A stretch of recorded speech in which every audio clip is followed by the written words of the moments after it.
Vous me l'avez demandé, donc on va parler de l'affaire des frères Pogba.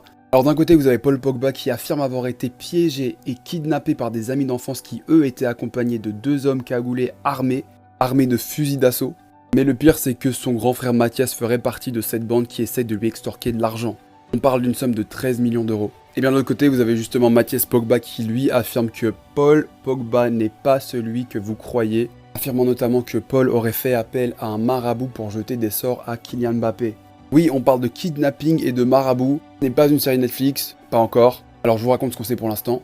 Alors c'est ce samedi que l'affaire a vraiment éclaté au grand jour sur les réseaux sociaux, avec Mathias Pogba qui promet de grosses révélations compromettantes sur son frère. Il affirme que le monde mérite de savoir qui est vraiment Paul Pogba, à un tel point qu'il a fait cette annonce vidéo en 4 langues différentes, en anglais, en français, en espagnol, en italien.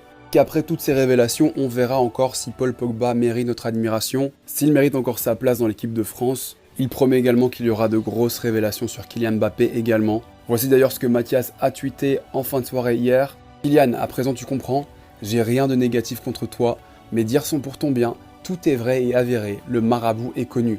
Désolé de ce frère, un soi-disant musulman à fond dans la sorcellerie, il n'est jamais bon d'avoir un hypocrite et un traître près de soi. Parce que non seulement Mathias promet des révélations, mais il taille littéralement son frère dans la vidéo, critiquant notamment le passage de Paul Pogba à Manchester United, mais en se moquant également de son documentaire qui n'a fait que 1.1 sur 10. Parenthèse pour ceux qui ne le savaient pas, Mathias est également joueur de football. Alors aujourd'hui, France Info révèle ce que Paul Pogba aurait dit aux policiers. Par la fin mars, Paul Pogba a profité de 2 matchs amicaux pour rendre visite à sa famille à Lagny-sur-Marne. C'est là que des amis l'auraient entraîné dans un appartement parisien. Et là, ils lui ont reproché de ne pas les avoir aidés financièrement depuis qu'il était devenu joueur pro. Parmi ces gens-là, il y avait 2 hommes armés, comme je vous l'avais dit au début. Ils lui ont réclamé 13 millions d'euros pour service rendu. En effet, ils affirment avoir assuré la protection de Paul Pogba de manière discrète pendant 13 ans. Paul affirme avoir été confronté à ces mêmes gens en avril à Manchester, et puis en juillet au centre d'entraînement de la Juventus de Turin avec qui il venait de signer. Et c'est là qu'il aurait reconnu son frère Mathias parmi les gens qui l'intimidaient. Paul affirme avoir toujours aidé financièrement ses amis d'enfance, du moins jusqu'en janvier dernier lorsqu'il a dû exclure un de ses amis qu'il hébergeait chez lui à Manchester.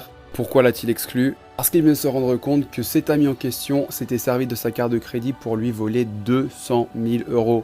Concernant les histoires de marabout, Paul dit qu'il a bel et bien fait appel à un marabout, mais pour le protéger lui de blessures potentielles. Par contre, il a formellement démenti avoir demandé à un marabout de jeter un sort sur Kylian Mbappé ou sur des coéquipiers ou des adversaires. Alors voilà les questions que les gens se posent. Est-ce une histoire de jalousie fraternelle, vu que Paul Pogba est celui qui a réussi? Ou bien est-ce vraiment une démarche sincère pour ouvrir les yeux des gens? Dites-moi ce que vous en pensez, je vous tiens au courant.